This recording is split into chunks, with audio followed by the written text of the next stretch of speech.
Someone must have talked over the fence, because the news hounds were clamoring on the trail within an hour after it happened.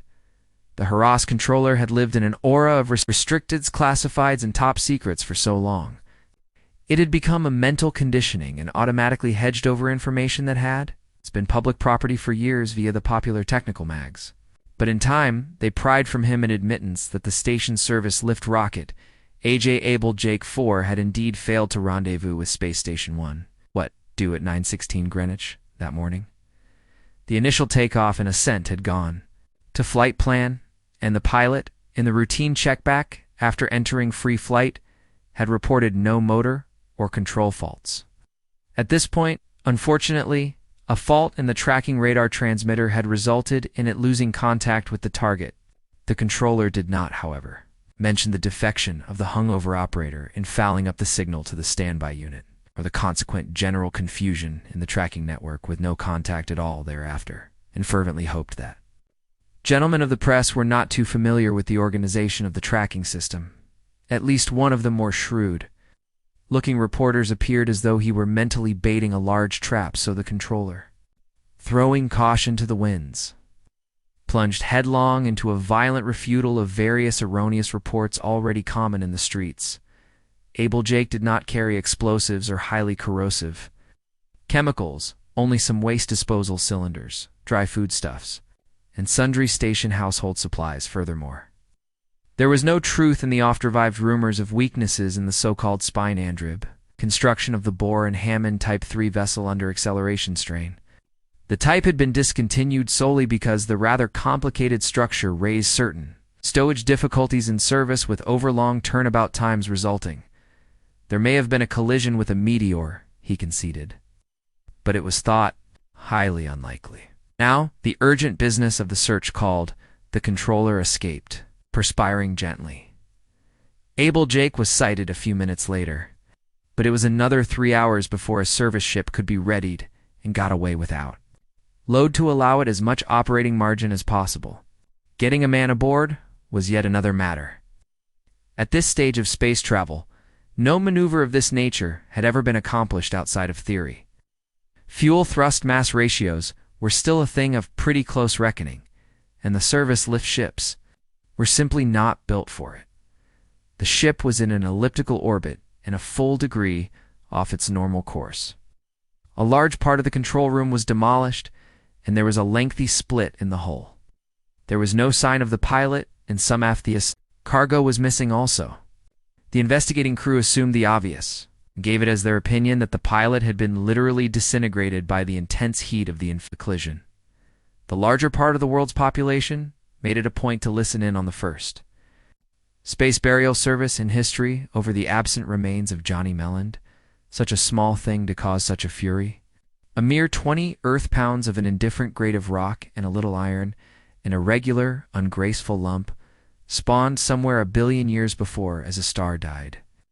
But it still had most of the awesome velocity and inertia of its birth. Able Jake, with the controlling influence of the jets, cut head-yad slightly, and was now traveling crabwise. The meteor on its own course, a trifle oblique to that of the ship, struck almost directly the slender spring steel spine. The frightful energy of the impact transmuted on the instant into a heat that vaporized several feet of the nose and spine, before the dying shock caused an anguished flexing of the ship's backbone, thrust violently outward along the radial members, and so against the ribs and hole sheathing on that side. Able Jake's hole split open like a pea pod for fully half its length, and several items of its cargo burst from their lashings, rupted. From the wound, Johnny was not inboard at the time, floating, space-suited alongside, freeing a fouled lead to the radar bowl. Swearing occasionally, but without any real passion at the stupidity of the unknown maintenance man who failed to secure it properly. For some odd reason, he had never quite lost the thrill of his first trip outside, and, donning pressure suit with the speed of long practice, sneaked as many inspections as possible, with or without due cause. The second's fury that reduced the third stage of a $5 million rocket to junk was evident to him only as a brilliant blue-white flash, a hammer-like shock through the antennae support that left his wrist and forearm numb. Then a violent wrench as a long cylinder expelled from the split hull caught the loop of his lifeline and dragged him in till he clashed hard against it. The suddenly increased tension or a sharp edge parting the line close to the anchored end. He clawed blindly for a hold, found something he could not at that moment identify, and hung on. For a short time his vision seemed dulled, and that part of his mind, trained to the quick analysis of sudden situations, groped but feebly through a haze of shock to understand what had happened. Orienting himself, he found he was gripping a brace of the open-mounted motor on one of the waste disposal cylinders. About him he could see other odd items of the cargo, some clustering fairly closely, others just perceptibly drifting farther away. To one side or downwards, the earth rolling vastly, pole over pole, and with her own natural rotation giving an odd illusion of slipping sideways from under him, only a sudden sun glint on the stubby. Our swept back wings showed him where Able Jake was. Far away, too far, spinning slowly, end over end. His sideways expulsion from the ship then had been enough to give him and his companion debris a divergent course. Spaceman accept without question the fact of a ship or a station always at hand, with a safety man on watch at all times over those outside and a bug within signaling distance constantly. They do not conceive of any other state of affairs. Now Johnny had to face the fact that he was in such a position entirely and utterly alone, except for the useless flotsam that came with him. He might have flung himself into a mad chase after the ship on his suit jets, except that the thought of leaving his little island, cold comfort though it was, to plunge into those totally empty depths, was suddenly horrible. The tide of panic rose. Within him, he knew the sickening bodily revolt of blind, unreasoning terror, the terror of the lost. The terror of certain untimely death, but mostly of death so dreadfully alone, he might have gone insane. In the face of the insoluble problem, his mind might have retreated into a shadow world of its own, perhaps to prattle happily the last few hours away. But there was something else there. The pre-flight school psychiatrist had recognized it. Johnny himself probably wouldn't have, and it wasn't their policy to tell him. It saved him. The labored heart pounding and the long shuddering gasps slowed in time, and with the easing of his physical distress, he found enough heart to muster a wry little smile at the thought that of the castaways of history, he at least stood fair to be named the most unique. And after a while, shaking himself mentally, a little ashamed of his temporary fall from grace, he followed the example of the more intelligent of his predecessors and settled down to itemize his assets, analyze his position, and conjecture the chances of survival. Item: he was encased in a Denby Brothers spacesuit. Mark III, open space usage, meant for no gravity use. Therefore it had no legs as such, the lower half being a rigid cylinder allowing considerable movement within and having a swivel mounted rocket motor at its base controlled by toe pedals inside, the upper half semi-flexible with jointed arms, ending in gloves from which, by contorting the shoulders, the hands could be withdrawn into the sleeves when not in use. A metal and tinted plastic helmet with earphones. Mic and chin switch, an oxy air conditioning and reprocessing unit with its spare, pure oxygen tank. On this he could possibly depend for 12 hours, given no undue exertion, and with the most rigid economy all the time. The power pack for suit operation and radio had a safety margin of 1 hour over the maximum air supply if the radio wasn't used. At this time, Johnny couldn't see much use for it. Item 1. Waste disposal cylinder, expendable, complete with motor and full fuel tanks packed, according to his loading manifest, with sundry supplies to avoid dead stowage space. Seldom used. Since most station waste was ferried down in the otherwise empty service ships, they occasionally handled certain laboratory refuse it was considered best to destroy in space. The cylinders were decelerated and allowed to fall into atmosphere where the friction of the unchecked plunge burned up what the magnesium charge inside had not already. The rest of the shipwrecked material had by now drifted beyond easy reach, and Johnny did not feel like wasting fuel rounding it up position. It's a matter of memory and some guesswork by now. Some 10 minutes out of powered flight at the time of collision, coasting up to station orbit, where a quick boost from the jets would have made up his lost velocity to orbit standard. But there would be no boost now. so he'd just fall off around the other side, falling around and into Mother Earth. To skim atmosphere and climb on past and up to touch orbit altitude, and down again.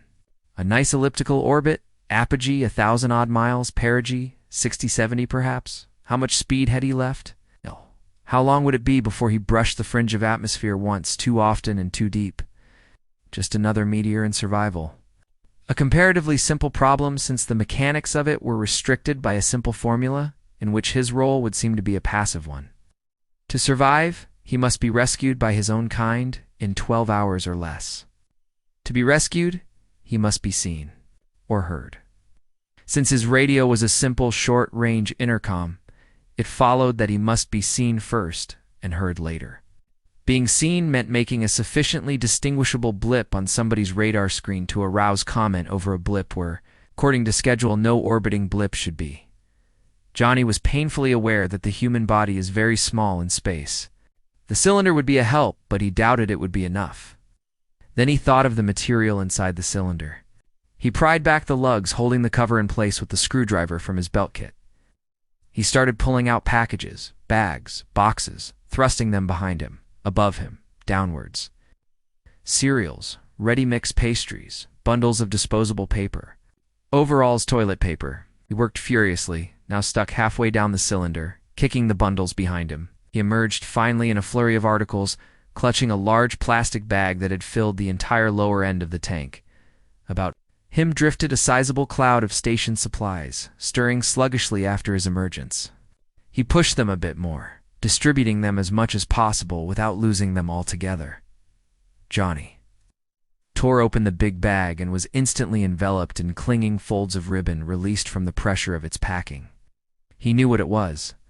Now, the big string of ribbon chutes for the Venus expedition, intended for dropping a remote-controlled mobile observer to the as-yet unseen and unknown surface.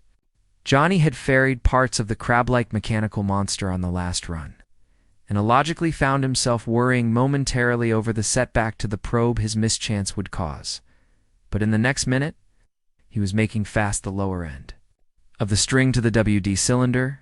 Then, finding the top chute, he towed his pedals and jetted himself out, trailing the string out to its full extent. Now, the period of action was over, and he had done all he could. Johnny found himself dreading the time of waiting to follow. He would have time for thinking. And thinking wasn't profitable under the circumstances unless it were something definitely constructive and applicable to his present and future well-being. Waiting was always bad. Surely they would find him. Soon, surely they would press the search farther, even when they found Abel Jake, as they couldn't fail to in time. A tightness started in his throat.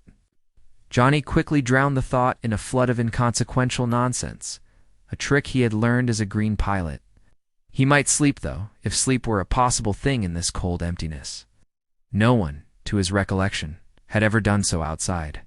A ship or station, the space psychology types would be interested, doubtless.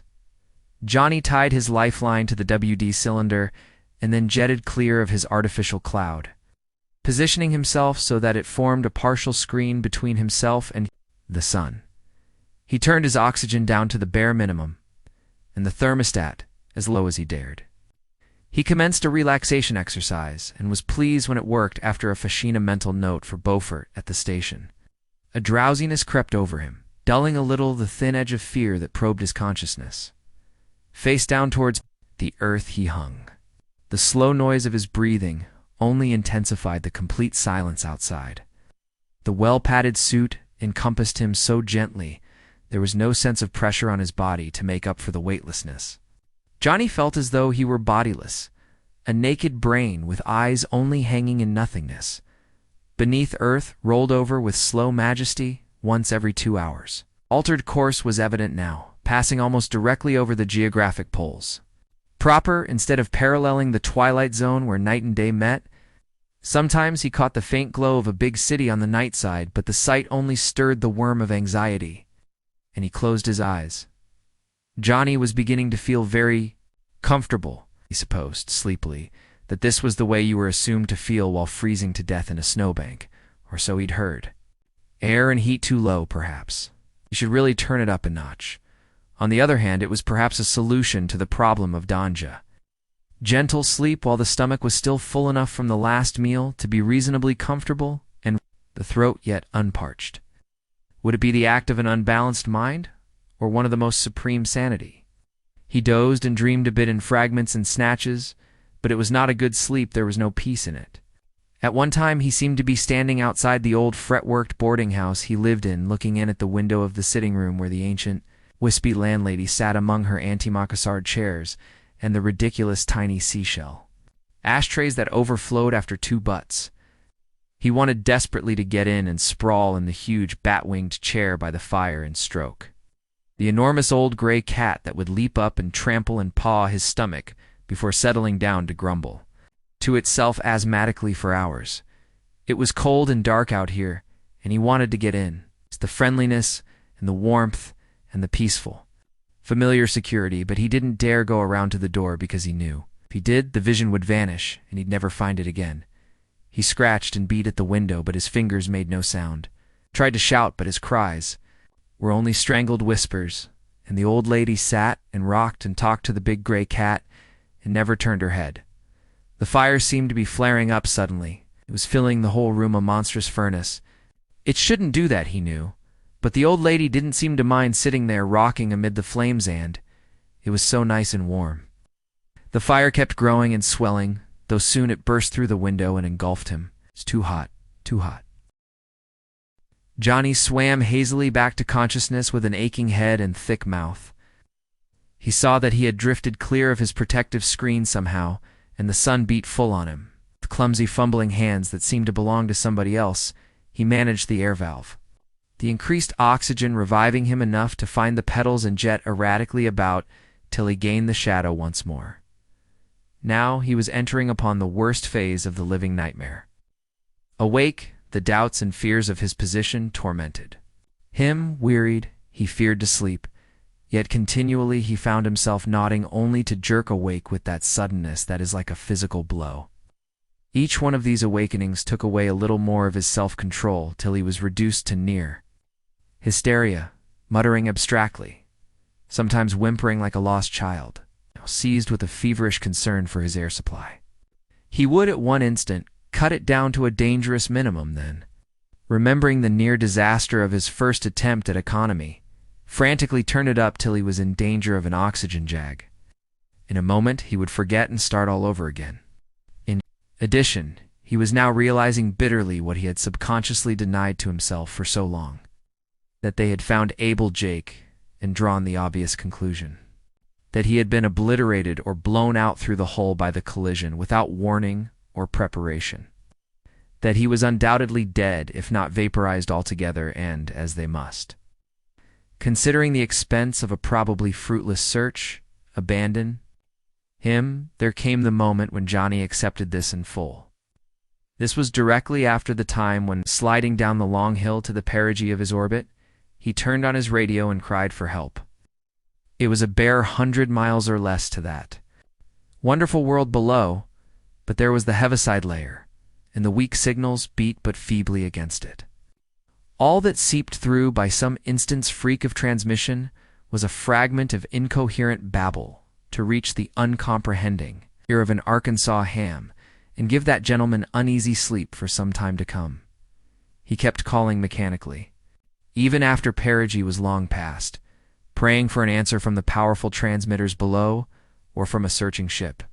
But when there was no slightest whisper in his phones or answering flare among the stars, Johnny came to the end of faith, even of awareness, for his own ears did not register the transition of his calls to an insane howling of intermixed pleas. Threats, condemnation, a sewer flood of foul vilification against those who had betrayed him, bright and beautiful. Earth rolled blandly beneath him, the sun was a remote, impersonal thing, and the stars mocked silently. After a while, the radio carried only the agonized sounds of a man who had forgotten how to cry and must learn again. There were times after this when he observed incuriously a parade of mind pictures, part memory, part pure hallucination, and containing nothing of reason. Other times when he thought not at all. The sun appeared to dwindle, retreating and fading far away into a remote place where there were no stars at all. It became a feeble candle, guttered unsteadily a moment, and suddenly winked out. Abruptly, Johnny was asleep. He opened his eyes and surveyed the scene with an oddly calm and dispassionate curiosity. Not that he expected to find his status changed in any way, but because he had awakened with a queer sense of unreality about the whole business. He knew vaguely that he'd had a bad time in the last few hours, but could remember little of the details, save that it was like one of those fragmentary nightmares in the instant between sleeping and waking, when it is difficult to divide the fact from the dream. He must reassure himself that this facet of it was real, and when he had done so, realized with a faint shock that he was no longer afraid. Fear, it seemed, had, by its incessant pressure, dulled its own edge. The acceptance of inevitable death was still there, but now it seemed to have little more significance than the closing of a book at the last page. It is possible that Johnny was not wholly sane at this point, but there is no one to witness this, and Johnny, not given to introspection at any time, felt no spur to self-analysis, beyond a brief mental registration of the fact.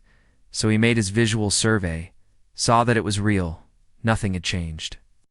Noted with mild surprise that he'd somehow remained in the shadow of his screen this time. He had lost track of time entirely. But the suit's air supply telltale was in the yellow, indicating about 2 hours more or less to go on breathing.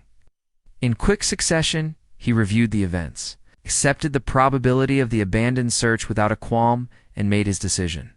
There was no need to wait about any longer. A quick flip of the helmet lock, a moment's unpleasantness perhaps, and out. As for the rest, a spaceman needs no sanctified ground. The incorruptible vault of space is as good a place as any, and perhaps the more fitting for one of the first to travel its ways. Well then, quickly. Johnny raised his hands. But Stillman has his pride and his vanity. Johnny, though not necessarily prone to inflated valuation of himself, still has just enough vanity left to resent the thought of this anonymous snuffing out in the dark. There should be, he thought, at least some outward evidence of his passing. Something like a flare of light, perhaps, that would in effect say, if only to one solitary stargazer here at this position. At this instant, Johnny Melland, spaceman, had his time? The whimsy persisted. Johnny, casting about mentally for some means to the end, recalled the thermite bomb for the WD cylinder and was hauling himself into it when he remembered the charges for this lot had gone up with Sally, Uncle One, 2 days before.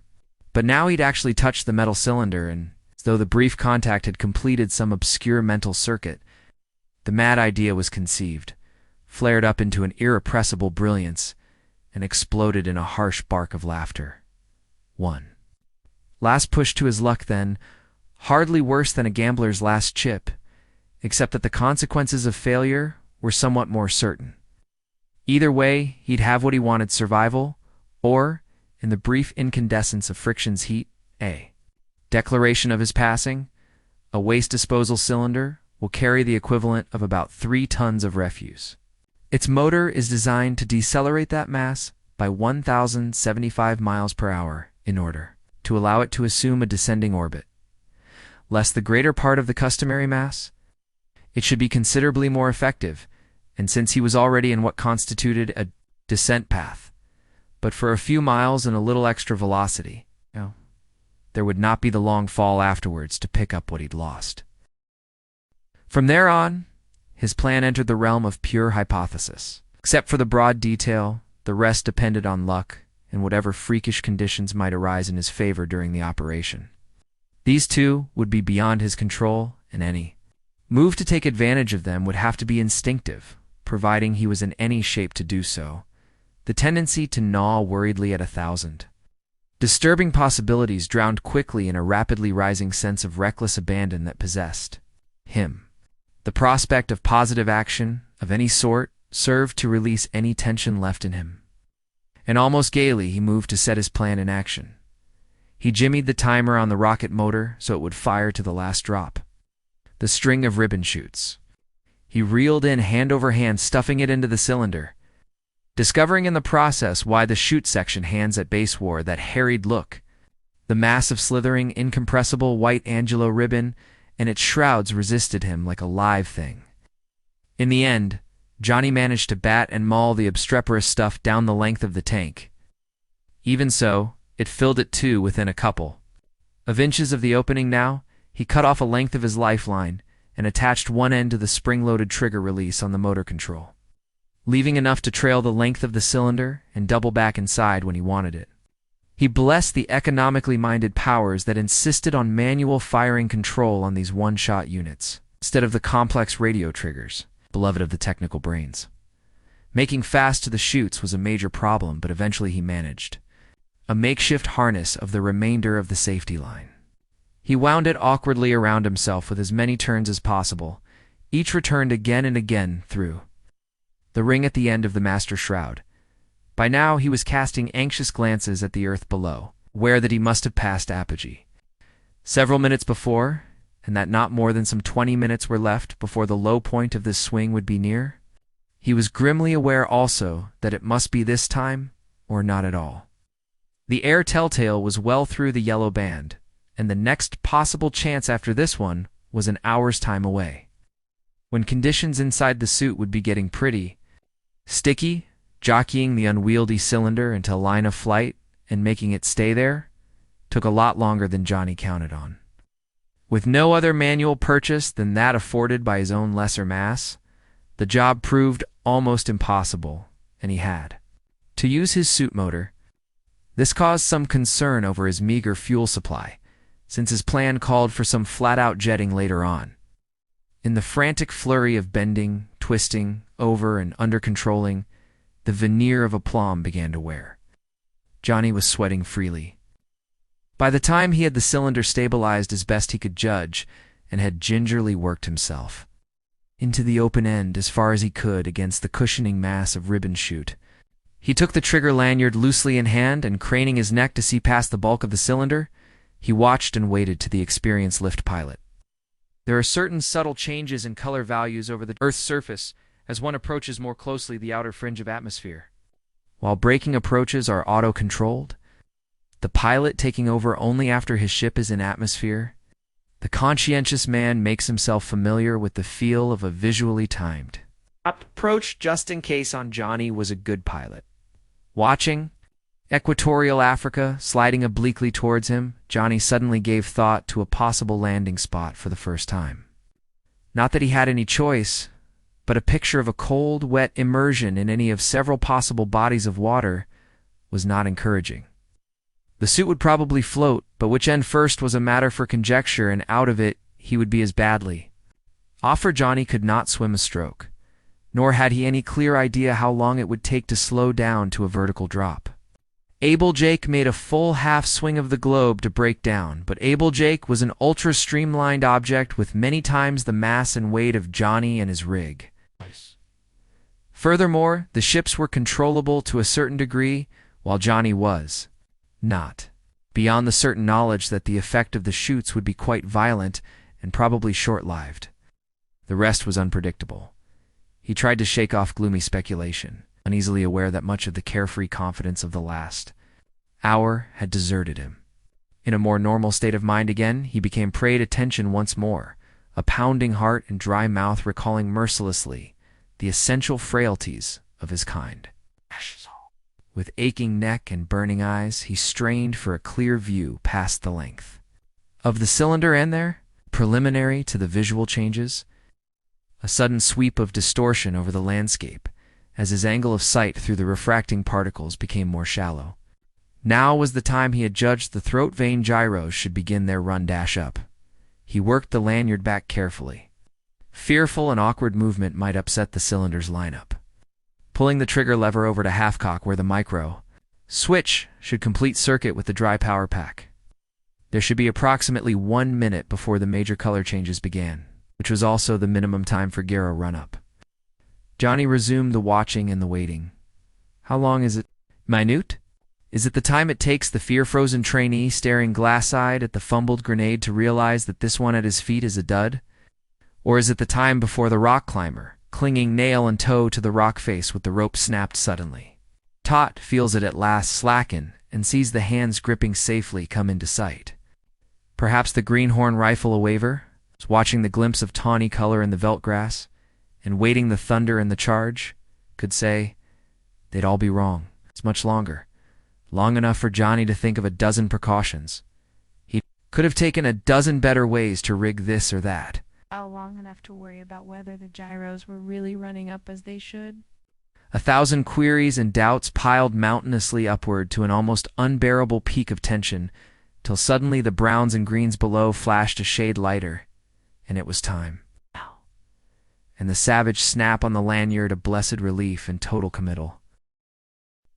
In the few seconds after the firing of the prime and before the busy little timer snapped, the valves wide open, Johnny managed to slip his toes under the jet pedals to avoid accidental firing.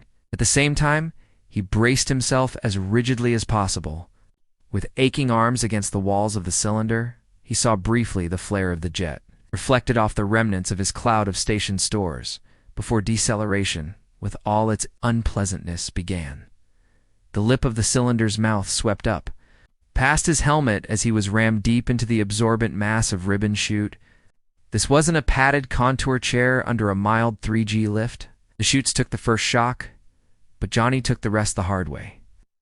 Standing bolt upright, he found with some surprise his head was right down through the neck ring and inside the suit proper, his arms half withdrawn from the sleeves, knees buckled to an almost unbelievable angle considering the dimensions of the lower case. He had time to hope fervently the cheap expendable motor wouldn't burn out its throat and send him cartwheeling through space or blow the surrounding tanks before the blackout came down. He came out of it sluggishly, to find the relief from the dreadful pressure almost as stupefying as the deceleration itself. While his conscious mind screamed the urgency of immediate action, his bruised and twisted body answered but feebly. The condition of complete weightlessness and the springy reaction of the ribbon mass was all that allowed him finally to claw himself out of the cylinder to where he could use the suit, jet without fear of burning the precious chutes. He was so tired. His muscles of their own accord seemed to relax intermittently, interfering with the control of his movements.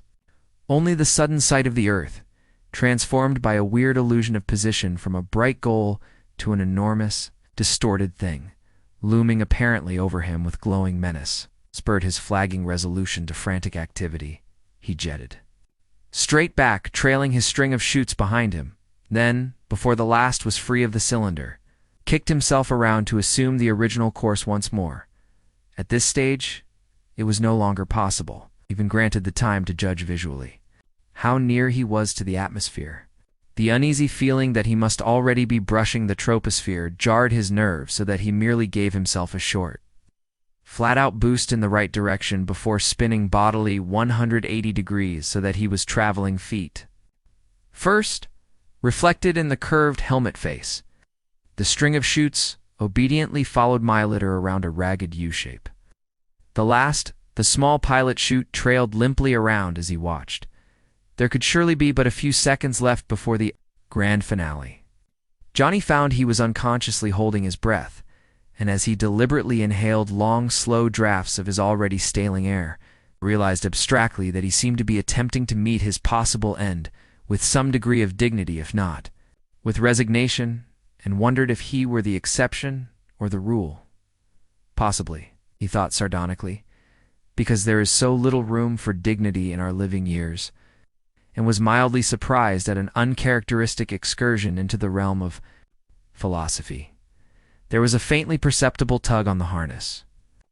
It was sustained, and now there came a definite strain. Reflected for a moment in the helmet face was a glimpse of the lead chute slowly opening out like a gigantic flower. Then swiftly, half a breath, the harness coils were tightening about him like steel fingers. The heavy ring at the end of the master shroud clashed against the back of his helmet and began a sickening, thrumming vibration there.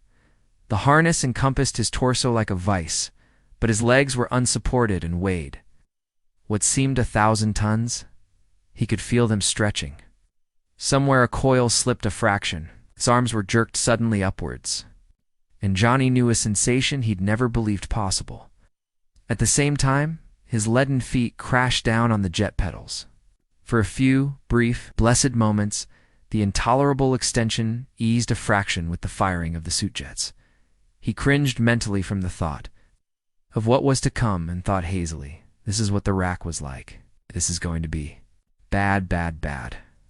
It was impossible, and Johnny went out with the last drop of fuel. Asterisk, somewhere there was a queer coughing sound like wind through a crevice. He strained to identify it, but an awful agony swamped him, and he fled before it back into the darkness, and later still, a thumping and a rushing. Gurgling sound, dim, grotesque figures moved about him or swooped and hovered over him. He felt an unreasoning fear of them and tried to shut them out. They were holding him down, hurting him. One was pulling and twisting at his arm. He shouted and swore at it, telling it to leave him alone, but it ignored him or didn't seem to. Here there was a sudden dull snapping sound, and a little of the pain abated. The figures flowed together and swirled, round like some great oily vortex, but never quite left him. Then there was a time when they separated jerkily and became the hazy but definable figures of men in rough seamen's clothes. Johnny had never heard Breton French before. In his dazed condition, the apparently insane gabble might well have been the tongue of another world, and gave him little assurance. He hurt so badly and so generally that he could not have determined that he was lying down, save for a view of white clouds scudding overhead. Some of the men were holding up what looked like a crumpled parody of a man.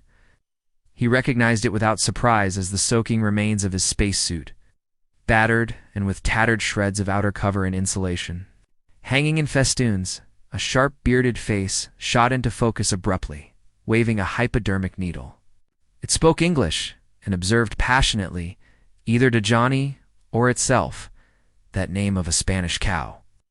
What is it in men that they must abuse themselves so? Now here is one who is both squeezed and stretched alternately as well as hammered, dehydrated, and almost asphyxiated, is it not? This will bear watching. It is alive, but there will have to be X-rows in perfusion. It danced long, sensitive fingers over the welts and bruises and commented bluntly that it was well the fisherman had returned.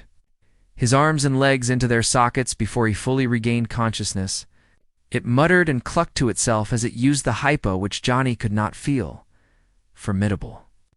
The pleasant drowsiness came down just as he was identifying the queer smell as ozone, brine and good fresh air.